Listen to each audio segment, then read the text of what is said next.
The alarm bells rang across Zephoria Prime. The sound echoed through the crystal towers where the Galactic Council met. Ambassador Kethfer rushed down the long hallway. His blue skin was pale with fear. The crystal beings who lived on this world had never seen him so scared. "They are coming," Kethfer said as he burst into the council chamber. "The Devourer fleet has destroyed another system. Tarvega is gone. All life there is dead." The council members looked at each other with worry. Elder Priest Vorthan of the Murdai spoke first.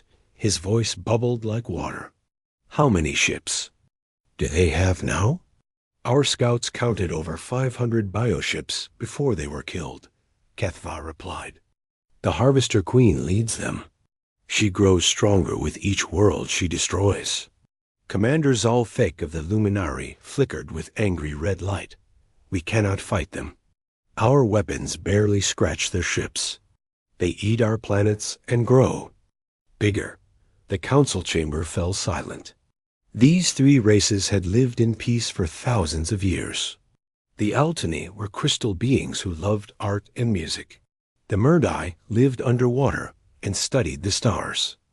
The Luminari were made of pure energy and created beautiful light shows. None of them knew how to fight a real war. "There must be something in the old records," Kethfer said. "Some weapon or ally we have forgotten." Elder Priest Vorthan's tentacles moved slowly. "The archives go back 10,000 years, but most races from that time are gone now."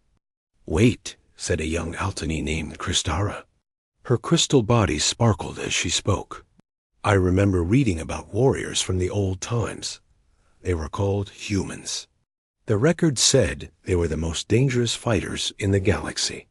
The Elder Council members shifted uncomfortably. Vorthan's tentacles curled tight. "The humans vanished 3,000 years ago. No one knows what happened to them." "But they were real?" Kethfer asked. "Very real," Vorthan replied.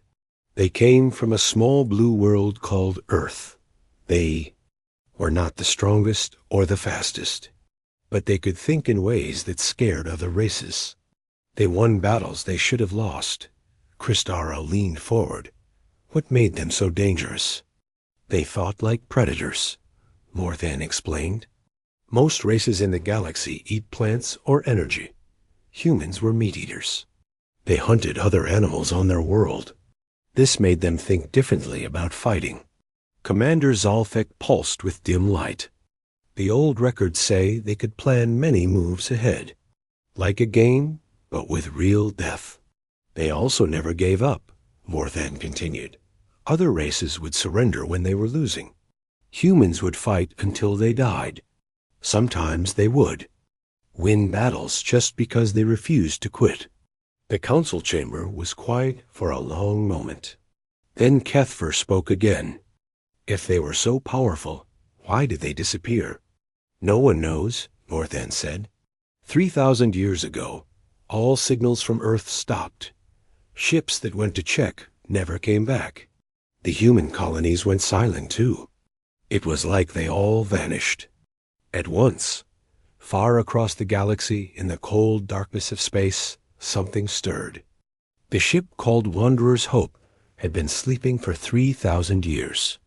Inside its metal hull, machines hummed as they slowly warmed up. Frost covered the walls as the heating system came online. In the ship's main chamber, a man opened his eyes. Jake Morrison took a deep breath and felt cold air fill his lungs. The cryosleep pod around him hissed as it opened. He sat up slowly, his muscles stiff from the long sleep. "Status report," Jake said, his voice rough from disuse. "All systems." "Coming online, Commander," replied the ship's computer. "Cryosleep cycle complete. Duration, 3,247 years. Jake's eyes went wide. "That's impossible. We were only supposed to sleep for 50 years. "Confirmed, Commander. Earth signal was lost during year 15 of the mission. All attempts to contact home have failed." Jake stood up on shaky legs. Around him, other pods were opening. Lisa Carter, his pilot, sat up and looked around with confusion. Danny Brooks, the engineer, was already checking his equipment. Amy Walsh, the medic, was helping other crew members wake up. "Jake, what happened?" Lisa asked. "Why did we sleep so long?" "I don't know," Jake replied. "Computer, show me our current position." A holographic map appeared in the air. Their ship was far from Earth, in a region of space they had never seen before. Red dots marked their location, and the locations of 11 other ships. "The other ships from our mission are still out there," Jake said. "But Earth... He pointed to where their home should be. The map showed empty space. "Sir," Danny Brooks called out, "I'm picking up radio signals, but they're not human." Jake walked over to the communication station. Strange voices filled the air, speaking languages he had never heard. But the computer was translating them. "Help us," one voice said. "The Devourers have taken another world. We cannot stop them." "All military forces report to Zephyria Prime," another voice said. "Emergency council meeting." Jake looked at his crew. They were all staring at him, waiting for orders.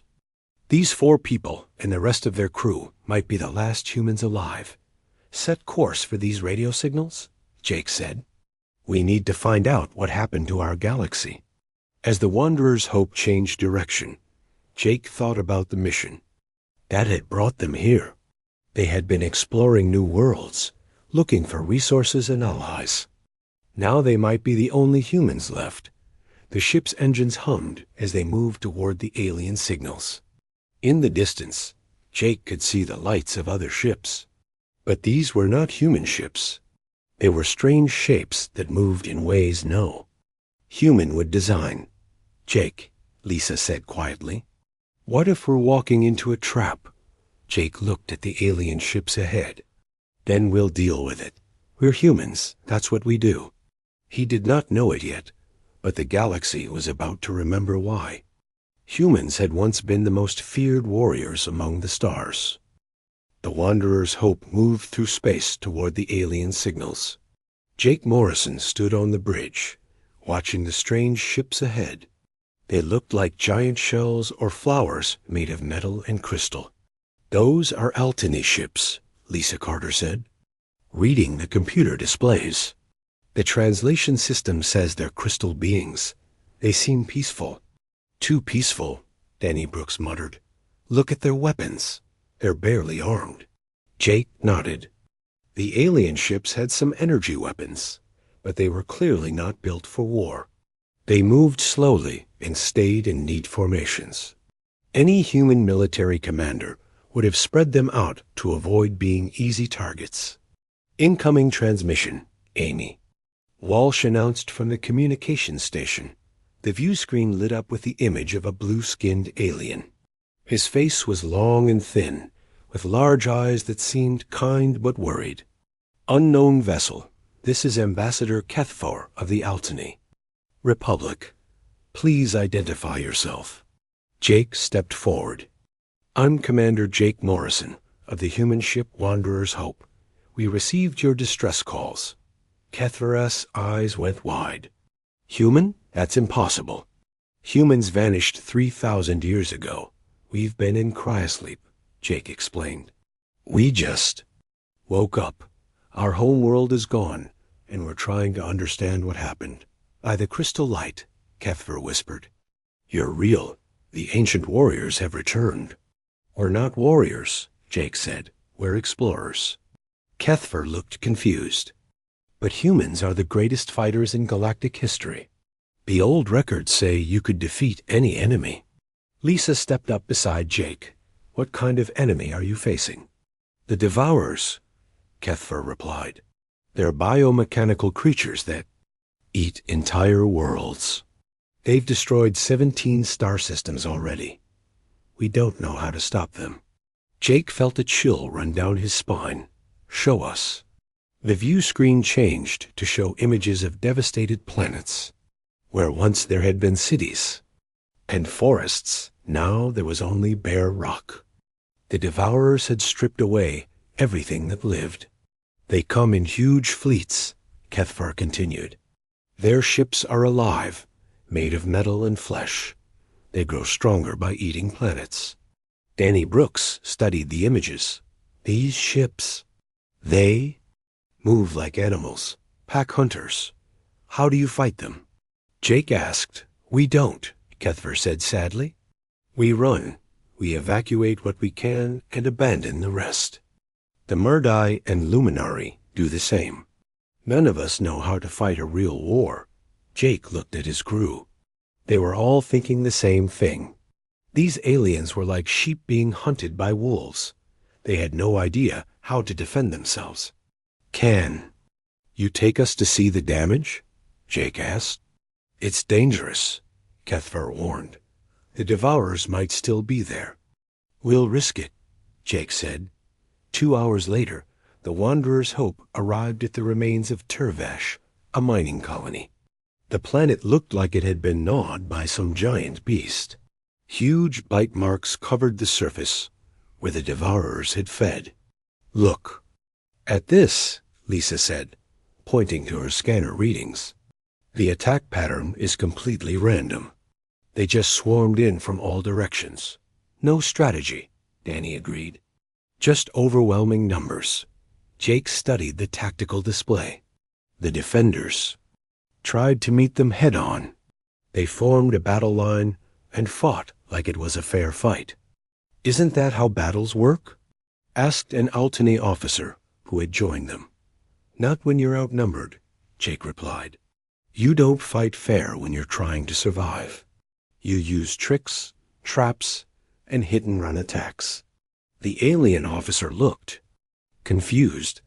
That seems dishonest. It's smart, Jake said. The goal isn't to have a fair fight. The goal is to win and protect your people. Amy Walsh had been monitoring communications. Jake, I'm picking up signals from other human ships. They're waking up too. On the view screen, Jake saw 11 other ships appearing across the galaxy. The Iron Resolve, commanded by Captain Helen Martinez. The Stellar Fury, led by Captain Roy Campbell. The Crimson Dawn, piloted by Captain Beth Andrews. All the ships from their original mission were still out. There.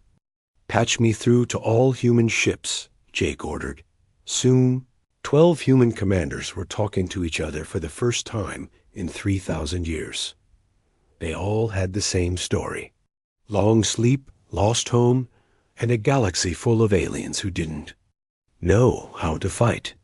The situation is bad, Helen Martinez reported. The Devourers are heading for the core worlds. If they're not stopped, every civilization in the galaxy will be destroyed. What's our total strength? Jake asked. About 2,000 humans across all ships, Roy Campbell answered. Plus whatever local forces we can find. Against hundreds of thousands of Devourers. Beth Andrews added grimly. Jake was quiet for a moment. Then he spoke. We're going to need help. But first, we need to teach these aliens how to fight. Commander Morrison, Kethvar interrupted. The Galactic Council wants to meet with you. They're gathering on Zephyria Prime. All of us? Jake asked. If you're willing. They want to hear about human military tactics. Jake looked at his crew and the other ship commanders on the screen. Set course for Zephyria Prime. All ships. The journey to the galactic capital took 6 hours. When they arrived, Jake was amazed by what he saw. The planet was covered in crystal cities that sparkled like jewels. Ships from 3 different alien races filled the space around it. But Jake also saw the fear in those ships. They moved nervously, staying close together like scared animals. Their formation was terrible, with big gaps that enemy ships could fly through. They're sitting ducks, Lisa observed. Not for long, Jake replied. If we're going to save this galaxy, we need to turn these peaceful aliens into warriors. The council meeting was held in a huge crystal chamber. Representatives from all 3. Major races were there. Jake and the other human commanders sat at a large table, surrounded by curious alien faces. Elder Priest Vorth Ann spoke first. "We welcome the return of humanity. The ancient records speak of your tactical genius." "We're not ancient," Jake said.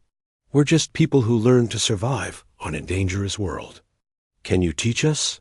asked Kristara, the young Altany. "Can you show us how to fight the Devourers?" Jake looked around the room. These beings had lived in peace for thousands of years. They had no idea what war really meant, but they were willing to learn. "It won't be easy," Jake said. "Fighting isn't just about weapons. It's about thinking like your enemy. It's about being willing to sacrifice for victory." "We're ready," Commander Zalfek said, his energy body pulsing with determination. Jake nodded. "Then let's begin. The first thing you need to understand is that the Devourers are not unstoppable. They're just animals, and animals can be hunted." As Jake began to explain human military tactics, he didn't know that far across the galaxy, the Harvester Queen was watching. She had felt the presence of the humans and was curious about these new enemies. Soon, she would test them in battle. 3 weeks after the council meeting, Jake Morrison stood on the bridge of an Altany warship. The crystal ship had been changed with human weapons and armor. It looked strange now, like a beautiful flower with sharp metal teeth. "Enemy ships detected," Lisa Carter announced. She was working at the alien control station, teaching Altany officers how to read tactical displays. 12 Devourer bioships approaching the mining colony of Turvash. Jake looked at the display. The Devourer ships moved like a pack of space sharks, flowing through the darkness in search of prey. They were heading straight for the colony, where 3 million Altany lived and worked. "This is our chance," Jake said. "We're going to show them the humans are back." The battle group included 5 modified Altany ships and 2 human vessels. Jake commanded the mixed fleet, while Danny Brooks worked with alien engineers to keep the hybrid weapons systems running. "Remember what we practiced," Jake said over the communication system. "The Devourers expect us to form a battle line and fight them straight on. We're not going to do that." Captain Zethkara of the Altany nodded. His crystal face showed nervousness and excitement. "We split into 3 groups and attack from different directions." "Right," Jake confirmed. "Lisa, take your group around the left side of the asteroid field. Captain Helen Martinez, bring the Is. Iron Resolve through the right side. I'll take the center group through the middle." "What about the colony?" asked a Murdai officer. "Should we not protect it directly?" "The colony is bait," Jake explained. "The Devourers want to feed on it. We'll let them think they can have it, then hit them when they're busy feeding." The alien officers looked uncomfortable. This kind of thinking was hard for them. They wanted to rush in and save everyone immediately. But Jake was teaching them patience and cunning. "Sir," Amy Walsh called from the communication station, "the Devourers are beginning their attack on the colony."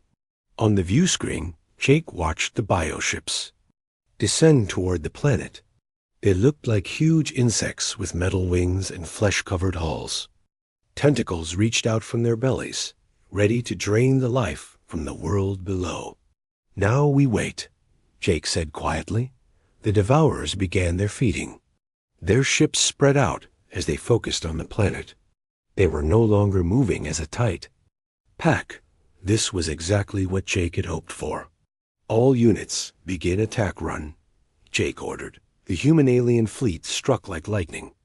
Lisa's group came in from the left, firing energy weapons at the Devourers' unprotected sides. Helen Martinez attacked from the right with the Iron Resolve, her ship's guns cutting through bioship armor. Jake's group hit them from above, diving down through the asteroid field like hawks attacking prey. "Target their feeding tubes," Jake commanded.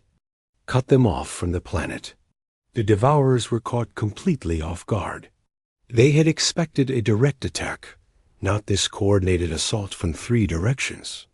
Their ships tried to turn and fight, but they were too spread out. Direct hit. On the lead bioship, reported Captain Zethkara. It's breaking away from the planet. Good, Jake said. Now we press the attack. Don't let them regroup. The battle was fierce, but short. The Devourers, cut off from their feeding and attacked from all sides, began to retreat. 3 of their ships were destroyed, and the rest fled into deep space. Colony saved, Lisa announced. Minimal damage to the planet. Jake felt a moment of satisfaction.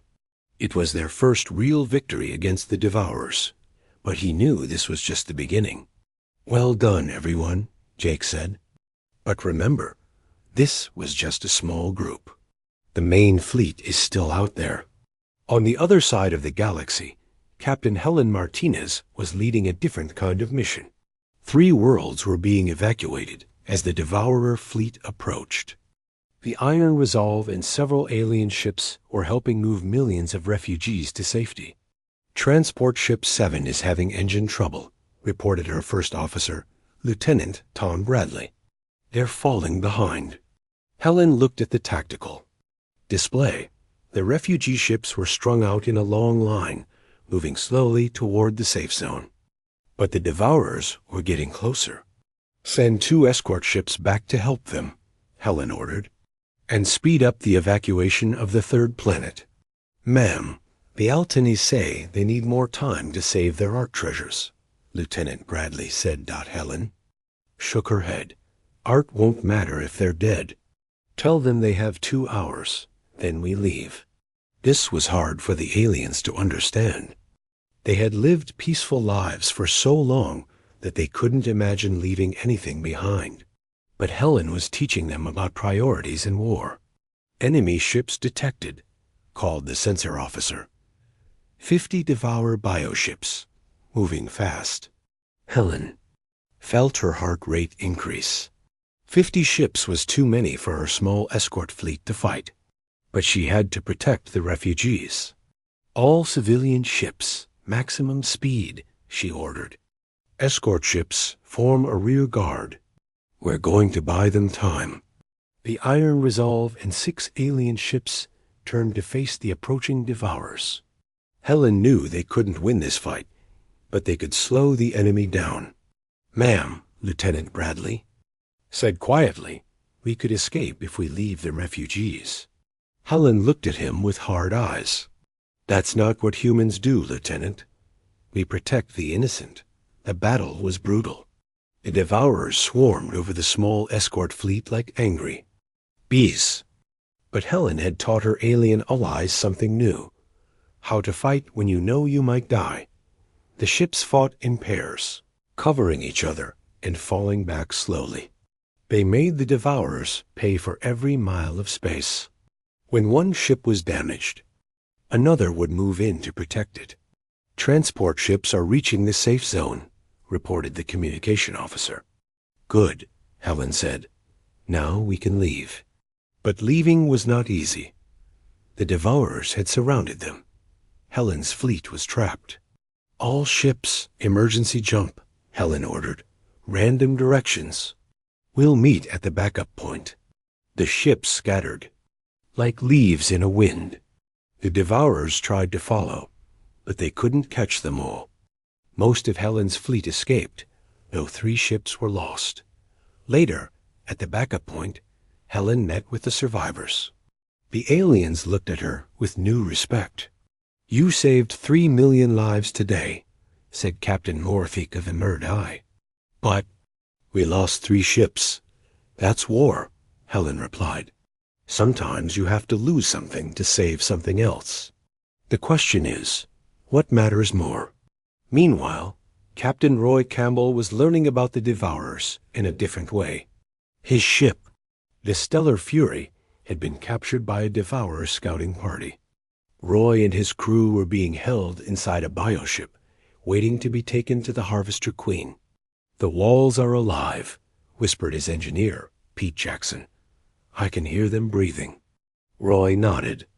The bioship was like being inside a giant stomach. The walls pulsed with life, and strange fluids dripped from the ceiling. It was disgusting, but it was also information. "Look at how they build these things," Roy said quietly. "Metal and flesh mixed together. It's like they're part machine, part animal." "Why are they keeping us alive?" asked Lisa Reynolds, his communications. "Officer, they want to study us," Roy replied. "A harvester queen has heard about humans. She's curious." Roy was right. Deep in the bioship, the harvester queen was watching them through organic cameras. She was a massive creature, part insect, part machine. Her mind controlled the entire devourer fleet. "So these are the humans," she said to herself. "They look so small and weak." But she was learning that looks could be deceiving. The humans in her prison were not acting like other captured aliens. They were not crying or begging. They were studying their prison, looking for weaknesses. "Interesting," the harvester queen murmured. "Very interesting." Roy Campbell was indeed looking for weaknesses, and he was finding them. The bioship had organic systems that could be damaged in ways the devourers had never considered. "When I give the signal," Roy whispered to his crew, "we're going to show them what humans can do." Back on Zephyria Prime, Jake Morrison was getting reports from all over the galaxy. The news was mixed. Some battles had been won, others lost. But the aliens were learning. The devourers are changing their tactics, Jake told the council. "They're learning from each fight." "Is that bad?" asked Ambassador Kethfer. "It's dangerous," Jake replied. "But it also means we're hurting them. They wouldn't change if we weren't a threat." Elder Priest Vorthan leaned forward. "What do we do now?" Jake looked at the tactical display showing the entire galaxy. The Devourer fleet was moving toward the core worlds. Soon, there would be a final battle that would decide the fate of every living thing in the galaxy. "We prepare for the big fight," Jake said, "and we hope we've taught you enough to survive it." The 12 human ships came together for the first time in 3,000 years. They met at a hidden base in the asteroid field between two dead stars. Jake Morrison stood in the command center, looking at the faces of his fellow humans on the view screen. "Report," Jake said simply. Captain Helen Martinez spoke first. "We've evacuated 47 worlds, saved about 50 million civilians, lost 12 ships, but the crews were mostly alien volunteers." "The aliens are learning fast," added Captain Roy Campbell. "I spent 2 weeks as a prisoner inside a devourer bioship. I learned how they think. They're not just animals. They're smart, but they think differently than we do." Captain Beth Andrews nodded. "My reconnaissance missions found their weakness. The Harvester Queen controls everything. If we can kill her, the whole fleet becomes confused." Jake studied the tactical display. "How many ships do we have left?" "About 800. Human-alien mixed crews," Helen answered, "plus 2,000 pure alien ships, against the Harvester Queen's main fleet." "How many ships does she have?" Jake asked. "Over 3,000 bioships," Beth replied, "all heading for the galactic core. If they reach the capital worlds, it's over." Jake was quiet for a long moment. The numbers were not good. Even with everything they had taught the aliens, this would be the hardest battle any of them had ever fought. "There's something else," Roy Campbell said. "The Harvester Queen is interested in us. She's been changing her tactics based on what we do. She's learning about human warfare." "That could be good or bad," Jake said. "It means she respects us," Roy replied. "But it also means she's preparing specifically to fight humans." Danny Brooks had been working with engineers from all 3 alien races. "We've created new weapons," he announced. "The Altanate crystal technology can make shields that even bioships can't break through. The Murdi have sensors that can see through devourer camouflage. The Luminari have energy weapons that can burn through bioship armor. And the humans? Jake asked. We provide the tactics, Danny said. The aliens have the tools, but we know how to use them. Amy Walsh had been studying the medical reports. The Devourers have a weakness. They're all connected to the Harvester Queen through some kind of mental link. If we can break that link, they become just dumb animals. How do we break it? Jake asked. Kill the Queen, Amy replied. But she's protected by the biggest bioship in the fleet. It's like a living fortress. Jake nodded. Then we need to get inside that fortress. The planning took 3 days. Jake worked with the best tactical minds from all 4 races. They created a battle plan that was completely insane and might actually work. The Altany will create a shield. Wall, Jake explained to the Mixed Council. Their crystal ships will form a barrier that protects our main fleet. The Mardai will use their sensors to find weak points in the bioship formations. The Luminari will provide long-range firepower. What? About the humans? Asked Ambassador Cuthfer. We're going to do what we do best, Jake replied. We're going to take crazy risks and hope they work. The battle plan was simple in concept, but hard to execute. The alien fleets would engage the Devourer swarm in a massive space battle. While the enemy was distracted, a small strike team would sneak through the chaos and attack the Harvester Queen's fortress. Who leads the strike team? Asked Captain Zethkara. I do, Jake said, along with volunteers from all races. That's suicide, Helen Martinez said. The fortress is too well defended. Maybe, Jake replied, but it's our best chance. If we can kill the Queen, we win. If we can't, we all die anyway. The alien commanders looked at each other.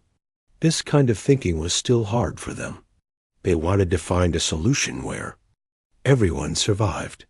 But Jake was teaching them that sometimes, to save many lives, a few people had to risk everything.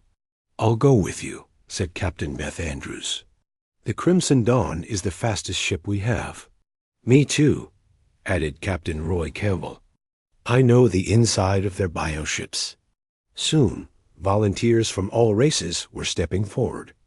Crystal beings who had never held weapons. Water creatures who had never seen space combat. Energy beings who had never risked their existence for others. This is what humans have taught us, said young Kristara. Sometimes you have to fight for what you believe in. Elder Priest Vorthan's tentacles moved slowly. The old records were right. Humans don't just fight with weapons. They fight with their hearts. The final battle began 3 days later. The Devourer fleet emerged from hyperspace like a black cloud of death. Their bioships covered the sky, blotting out the stars. At their center was the Harvester Queen's fortress, a massive creature the size of a small moon. All ships engage. The enemy, Jake ordered. The space battle was like nothing the galaxy had ever seen. Thousands of ships fought in a 3-dimensional maze of fire and metal. The Altany crystal ships formed walls of light that protected the smaller vessels. The Murdai ships darted between the bioships like silver fish, their sensors finding weak points. The Luminari ships blazed with energy weapons that lit up the darkness. The aliens are fighting like humans, Lisa Carter observed. They're not just defending anymore. They're attacking. Jake nodded. They've learned. Now let's see if we can finish this. The strike team consisted of 12 ships, 1 from each human vessel plus volunteers from the alien races. They moved through the battle like ghosts, using the chaos to hide their approach. Bioship formation ahead, reported Beth Andrews. They're guarding the fortress. Take us through, Jake ordered. The small fleet dove into the enemy formation. The bioships were huge, like flying whales with metal teeth. But they were slow and couldn't turn fast enough to catch the strike team. Approaching the fortress, Roy Campbell announced. It's bigger than I thought. The Harvester Queen's fortress was a nightmare of living metal and pulsing flesh. Tentacles as thick as starships reached out from its surface. Organic guns fired. Streams of acid and metal spikes. There, Amy Walsh pointed to a section of the fortress. The bio readings are different there. That might be where the Queen lives. Landing Bay, Jake said. We're going in. The strike team ships crashed through. The fortress's outer skin, like bullets through flesh. Inside, the corridors were alive, pulsing with veins and nerves. The air was thick and hard to breathe. Stay together, Jake ordered. We find the Queen and end this. The team moved through the living corridors, fighting biomechanical guards. That looked like metal spiders with organic brains. The aliens were scared, but they kept fighting. The humans had taught them courage. This way, Roy Campbell said. I can feel her presence. She's trying to get into my mind. They followed Roy deeper into the fortress. The walls grew thicker, and the air grew colder. Strange lights pulsed in the darkness, and they could hear something breathing in the distance. We're close, Amy Walsh said. The bio readings are off the charts. They reached a massive chamber at the heart of the fortress. In the center was the Harvester Queen herself.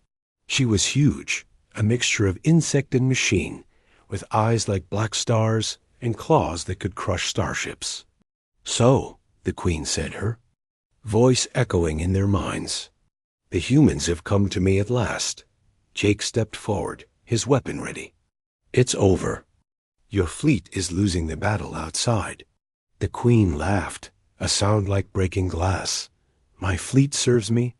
I am eternal. I have devoured 1,000 worlds. Not today, Jake replied. Today, you face humanity. The final battle was about to begin. The Harvester Queen rose from her throne like a living nightmare. She was 20 feet tall, with arms that ended in metal claws and eyes that burned with cold fire. Her body was part insect, part machine, and all deadly. You think you can defeat me? She hissed. I have lived for 10,000 years. I have eaten entire civilizations. Jake Morrison stood his ground, his weapon aimed at her massive form. Around him, the strike team spread out in a circle. Humans and aliens working together, just as they had learned to do. You made one mistake, Jake said. You came to our galaxy. The Queen laughed. Your galaxy? You disappeared for 3,000 years. These weak creatures could not stop me alone. But they're not alone anymore, Jake replied. The battle began with the Queen's psychic scream. The sound hit the strike team like a physical blow. Several aliens fell to their knees, holding their heads in pain, but the humans stood firm. Don't. Listen to her voice, Jake shouted. Focus on the mission. The Queen attack.